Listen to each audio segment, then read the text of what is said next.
alors salaamaaleykum wa rahmatullah yéen ñi nga xam ne yéen a ngi suivre Actumobile tey nag dañoo ñëw suñu premier numéro pour jàngale leen li nga xam ne moom la ñuy installer WhatsApp ndax gaa yu bëri ñu koy laaj loolu moo waral ñu jël formation bi di ko jàll en YouTube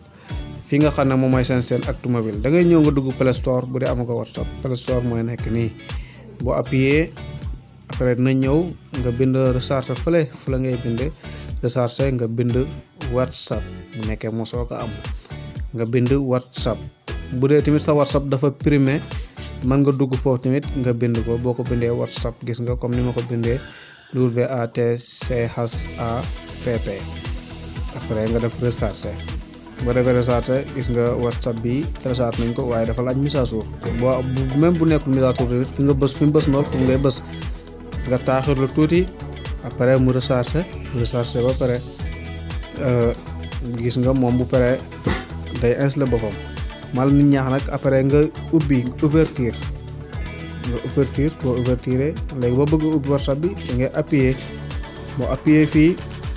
donc sa numéro ngay dugal foofu boo dugalee sa numéro téléphone foofu nga bës suivante foofu gis nga ko mu recharge après di nga jot fii nga bës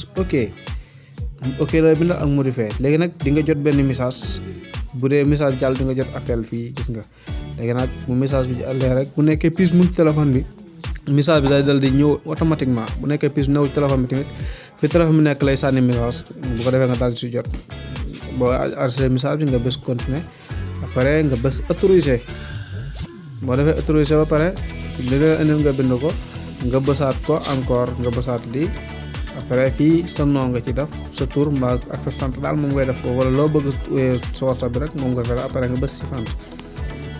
di gis nga nii la ñuy ubbee WhatsApp kon yéen ñi nga xam ne yéen ngi suivre acte bi maa leen ñaan ngeen abonné di like vidéo yi partager leen